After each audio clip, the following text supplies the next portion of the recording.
পরম করুণাময় অসীম দয়ালু আল্লাহর নামে শুরু। মুমিনগণ সফলকাম হয়ে গেছে যারা নিজেদের নামাজে বিনয় নম্র, যারা অনর্থক কথাবার্তায় নির্লিপ্ত, যারা জাকাত দান করে থাকে এবং যারা নিজেদের যৌনাঙ্গকে সংযত রাখে। তবে তাদের স্ত্রী ও মালিকানাভুক্ত দাসীদের ক্ষেত্রে সংযত না রাখলে তারা তিরস্কৃত হবে না। অতপর কেউ এদেরকে ছাড়া অন্যকে কামনা করলে তারা সীমালঙ্ঘনকারী হবে। এবং যারা আমানত ও অঙ্গীকার সম্পর্কে হুঁশিয়ার থাকে এবং যারা তাদের নামাজসমূহের খবর রাখে, তারাই উত্তরাধিকার লাভ করবে। তারা শীতল ছায়াময় উদ্যানের উত্তরাধিকার লাভ করবে। তারা তাতে চিরকাল থাকবে। আমি মানুষকে মাটির সারাংশ থেকে সৃষ্টি করেছি, অতঃপর আমি তাকে শুক্রবিন্দু রূপে এক সংরক্ষিত আধারে স্থাপন করেছি। এরপর আমি শুক্রবিন্দুকে জমাট রক্ত রূপে সৃষ্টি করেছি, অতঃপর জমাট রক্তকে মাংসপিণ্ডে পরিণত করেছি। এরপর সেই মাংসপিণ্ড থেকে অস্থি সৃষ্টি করেছি, অতঃপর অস্থিকে মাংস দ্বারা আবৃত করেছি। অবশেষে তাকে নতুন রূপে দাঁড় করিয়েছি। নিপুণতম সৃষ্টিকর্তা আল্লাহ কত কল্যাণময়। এরপর তোমরা মৃত্যুবরণ করবে, অতঃপর কিয়ামতের দিন তোমরা পুনরুত্থিত হবে।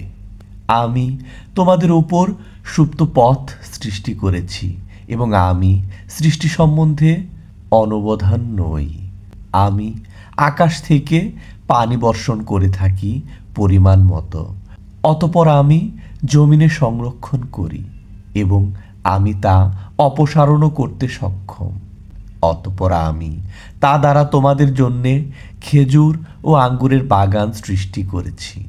তোমাদের জন্য এতে প্রচুর ফল আছে এবং তোমরা তা থেকে আহার করে থাকো। এবং ওই বৃক্ষ সৃষ্টি করেছি যা সিনাই পর্বতে জন্মায় এবং আহারকারীদের জন্যে তৈল ও ব্যঞ্জন উৎপন্ন করে। এবং তোমাদের জন্যে চতুষ্পদ জন্তুসমূহের মধ্যে চিন্তা করার বিষয় রয়েছে। আমি তোমাদেরকে তাদের উদরস্থিত বস্তু থেকে পান করাই এবং তোমাদের জন্যে তাদের মধ্যে প্রচুর উপকারিতা আছে। তোমরা তাদের কতককে ভক্ষণ করো। তাদের পিঠে ও জলযানে তোমরা আরোহণ করে চলাফেরা করে থাকো। আমি নূহকে তার সম্প্রদায়ের কাছে প্রেরণ করেছিলাম। সে বলেছিল, হে আমার সম্প্রদায়, তোমরা আল্লাহর বন্দেগী করো, তিনি ব্যতীত তোমাদের কোনো মাবুদ নেই। তোমরা কি ভয় করো না? তখন তার সম্প্রদায়ের কাফির প্রধানরা বলেছিল, এ তো তোমাদের মতোই একজন মানুষ বই, অন্য কিছু নয়। সে তোমাদের উপর নেতৃত্ব করতে চায়। আল্লাহ ইচ্ছা করলে ফেরেশতাই নাজিল করতেন। আমরা আমাদের পূর্বপুরুষদের মধ্যে এরূপ কথা শুনিনি।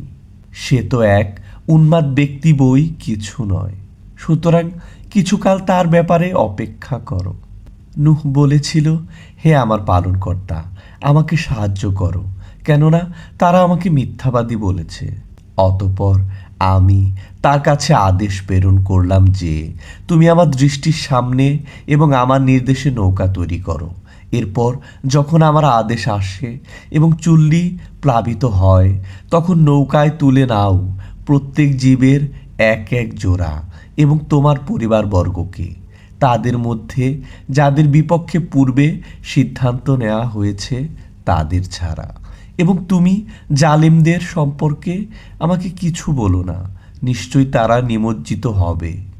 যখন তুমি ও তোমার সঙ্গীরা নৌকায় আরোহণ করবে, তখন বলো, আল্লাহর শুকর, যিনি আমাদেরকে জালিম সম্প্রদায়ের কবল থেকে উদ্ধার করেছেন। আরও বলো, পালনকর্তা, আমাকে কল্যাণকরভাবে নামিয়ে দাও, তুমি শ্রেষ্ঠ অবতারণকারী। এতে নিদর্শনাবলী রয়েছে এবং আমি পরীক্ষাকারী। অতঃপর অন্য এক সম্প্রদায় আমি তার স্থলাভিষিক্ত করেছিলাম এবং তাদেরই একজনকে তাদের মধ্যে রসুল রূপে প্রেরণ করেছিলাম। এই বলে যে তোমরা আল্লাহর বন্দিগি করো, তিনি ব্যতীত তোমাদের অন্য কোনো মাবুদ নেই, তবু কি তোমরা ভয় করবে না? তার সম্প্রদায়ের প্রধানরা যারা কাফের ছিল পরকালের সাক্ষাৎকে মিথ্যা বলতো এবং যাদেরকে আমি পার্থিব জীবনে সুখ স্বাচ্ছন্দ্য দিয়েছিলাম তারা বলল, এ তো আমাদের মতো একজন মানুষ বই কিছু নয়। তোমরা যা খাও সেও তাই খায় এবং তোমরা যা পান করো সেও তাই পান করে। যদি তোমরা তোমাদের মতোই একজন মানুষের আনুগত্য করো তবে তোমরা নিশ্চিত রূপেই ক্ষতিগ্রস্ত হবে। সে কি তোমাদেরকে এই ওয়াদা দেয় যে তোমরা মারা গেলে এবং মৃত্তিকা ও অস্থিতে পরিণত হলে তোমাদেরকে পুনরুজ্জীবিত করা হবে? তোমাদেরকে যে ওয়াদা দেয়া হচ্ছে তা কোথায় হতে পারে? আমাদের পার্থিব জীবনই একমাত্র জীবন। আমরা মরি ও বাঁচি এখানেই এবং আমরা পুনরুত্থিত হব না। সে তো এমন ব্যক্তি বই কিছু নয় যে আল্লাহ সম্বন্ধে মিথ্যা উদ্ভাবন করেছে এবং আমরা তাকে বিশ্বাস করি না। তিনি বললেন, হে আমার পালনকর্তা, আমাকে সাহায্য করো, কারণ তারা আমাকে মিথ্যাবাদী বলছে।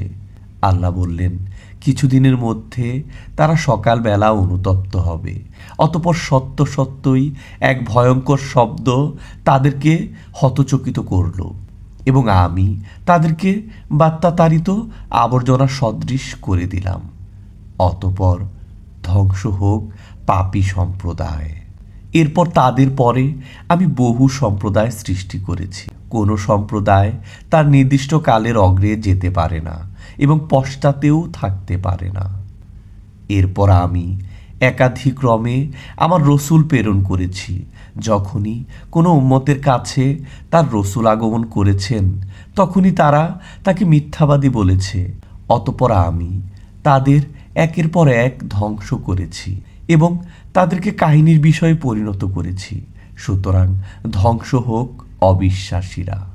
অতপর আমি মুসা ও হারুনকে প্রেরণ করেছিলাম আমার নিদর্শনাবলী ও সুস্পষ্ট সনদসহ ফেরাউন ও তার অমাত্যদের কাছে। অতপর তারা অহংকার করল এবং তারা উদ্ধত সম্প্রদায় ছিল। তারা বলল, আমরা কি আমাদের মতোই এ দুই ব্যক্তিতে বিশ্বাস স্থাপন করব, অথচ তাদের সম্প্রদায় আমাদের দাস। অতপর তারা উভয়কে মিথ্যাবাদী বলল, ফলে তারা ধ্বংসপ্রাপ্ত হলো। আমি মুসাকে কিতাব দিয়েছিলাম যাতে তারা সৎপথ পায় এবং আমি মরিয়ম তনয় ও তার মাতাকে এক নিদর্শন দান করেছিলাম এবং তাদেরকে এক অবস্থানযোগ্য স্বচ্ছ পানি বিশিষ্ট টিলায় আশ্রয় দিয়েছিলাম। হে রসুলগণ, পবিত্র বস্তু আহার করুন এবং সৎ কাজ করুন। আপনারা যা করেন সে বিষয়ে আমি পরিজ্ঞাত।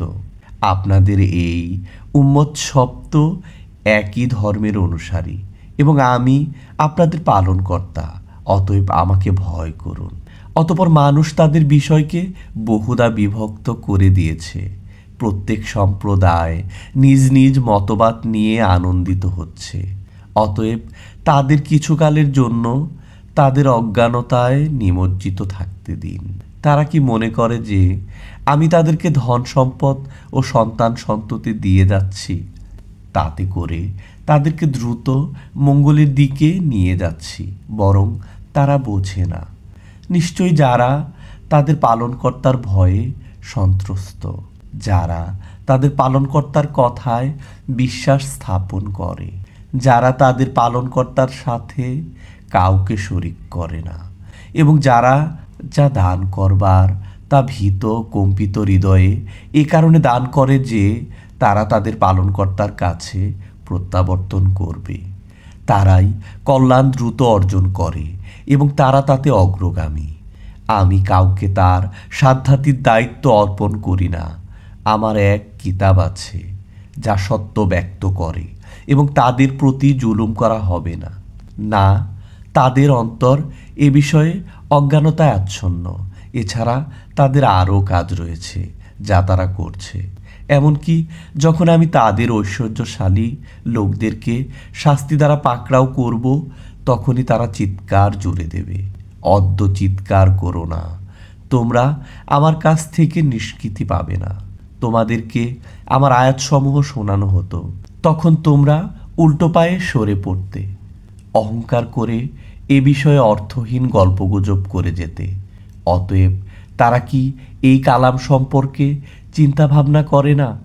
না তাদের কাছে এমন কিছু এসেছে যা তাদের পিতৃপুরুষের কাছে আসেনি, না তারা তাদের রসুলকে চেনে না, ফলে তারা তাকে অস্বীকার করে। না তারা বলে যে তিনি পাগল, বরং তিনি তাদের কাছে সত্য নিয়ে আগমন করেছেন এবং তাদের অধিকাংশ সত্যকে অপছন্দ করে। সত্য যদি তাদের কাছে কামনা বাসনার অনুসারী হতো, তবে নভমণ্ডল ও ভূমণ্ডল এবং এগুলোর মধ্যবর্তী সব কিছুই বিশৃঙ্খল হয়ে পড়ত।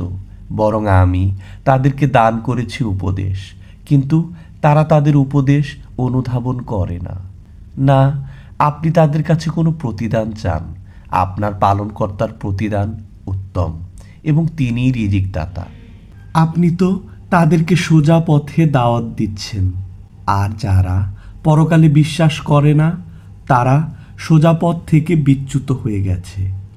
যদি আমি তাদের প্রতি দয়া করি এবং তাদের কষ্ট দূর করে দেই, তবুও তারা তাদের অবাধ্যতায় দিশেহারা হয়ে লেগে থাকবে। আমি তাদেরকে শাস্তি দ্বারা পাকড়াও করেছিলাম, কিন্তু তারা তাদের পালনকর্তার সামনে নত হলো না এবং কাকুতি মিনতিও করল না। অবশেষে যখন আমি তাদের জন্য কঠিন শাস্তির দ্বার খুলে দেব, তখন তাতে তাদের আশা ভঙ্গ হবে। তিনি তোমাদের কান, চোখ ও অন্তঃকরণ সৃষ্টি করেছেন। তোমরা খুবই অল্প কৃতজ্ঞতা স্বীকার করে থাকো। তিনি তোমাদেরকে পৃথিবীতে ছড়িয়ে রেখেছেন এবং তারই দিকে তোমাদেরকে সমবেত করা হবে। তিনি প্রাণদান করেন এবং মৃত্যু ঘটান, এবং দিবারাত্রির বিবর্তন তারই কাজ। তবুও কি তোমরা বুঝবে না? বরং তারা বলে যেমন তাদের পূর্ববর্তীরা বলতো। তারা বলে, যখন আমরা মরে যাব এবং মৃত্তিকা ও অস্থিতে পরিণত হব, তখনও কি আমরা পুনরুত্থিত হব? অতীতে আমাদেরকে এবং আমাদের পিতৃপুরুষদেরকে এই ওয়াদাই দেয়া হয়েছে। এটা তো পূর্ববর্তীদের কল্পকথা বই, কিছুই নয়। বলুন, পৃথিবী এবং পৃথিবীতে যারা আছে তারা কার? যদি তোমরা জানো তবে বলো। এখন তারা বলবে, সবই আল্লাহর। বলুন, তবুও কি তোমরা চিন্তা করো না? বলুন, সপ্তাকাশ ও মহা আরশের মালিক কে? এখন তারা বলবে, আল্লাহ। বলুন, তবুও কি তোমরা ভয় করবে না? বলুন, তোমাদের জানা থাকলে বলো, কার হাতে সব বস্তুর কর্তৃত্ব, যিনি রক্ষা করেন এবং যার কবল থেকে কেউ রক্ষা করতে পারে না? এখন তারা বলবে, আল্লাহর। বলুন, তাহলে কোথা থেকে তোমাদেরকে জাদু করা হচ্ছে? কিছুই নয়। আমি তাদের কাছে সত্য পৌঁছিয়েছি, আর তারা তো মিথ্যাবাদী। আল্লাহ কোনো সন্তান গ্রহণ করেননি এবং তার সাথে কোনো মাবুদ নেই। থাকলে প্রত্যেক মাবুদ নিজ নিজ সৃষ্টি নিয়ে চলে যেত এবং একজন অন্যজনের ওপর প্রবল হয়ে যেত। তারা যা বলে তা থেকে আল্লাহ পবিত্র। তিনি দৃশ্য ও অদৃশ্যের জ্ঞানী। তারা শরিক করে, তিনি তা থেকে ঊর্ধ্বে। বলুন, হে আমার পালনকর্তা, যে বিষয়ে তাদেরকে ওয়াদা দেয়া হয়েছে তা যদি আমাকে দেখান, হে আমার পালনকর্তা, তবে আপনি আমাকে গুনাহগার সম্প্রদায়ের অন্তর্ভুক্ত করবেন না। আমি তাদেরকে যে বিষয়ের ওয়াদা দিয়েছি তা আপনাকে দেখাতে অবশ্যই সক্ষম। মন্দের জবাবে তাই বলুন, যা উত্তম। তারা যা বলে আমি সে বিষয়ে সবিশেষ অবগত। বলুন, হে আমার পালনকর্তা, আমি শয়তানের প্ররোচনা থেকে আপনার কাছে আশ্রয় প্রার্থনা করছি, এবং হে আমার পালনকর্তা, আমার নিকট তাদের উপস্থিতি থেকে আপনার আশ্রয় প্রার্থনা করি। যখন তাদের কারো কাছে মৃত্যু আসে, তখন সে বলে, হে আমার পালনকর্তা, আমাকে পুনরায় দুনিয়াতে প্রেরণ করুন, যাতে আমি সৎকর্ম করতে পারি, যা আমি করিনি। কখনোই নয়, এ তো তার একটি কথার কথা মাত্র। তাদের সামনে পর্দা আছে পুনরুত্থান দিবস পর্যন্ত। অতঃপর যখন সিংহায় ফুৎকার দেয়া হবে, সেদিন তাদের পারস্পরিক আত্মীয়তার বন্ধন থাকবে না এবং একে অপরকে জিজ্ঞাসাবাদ করবে না। যাদের পাল্লা ভারী হবে তারাই হবে সফল কাম, এবং যাদের পাল্লা হালকা হবে তারাই নিজেদের ক্ষতি সাধন করেছে। তারা দোজকেই চিরকাল বসবাস করবে।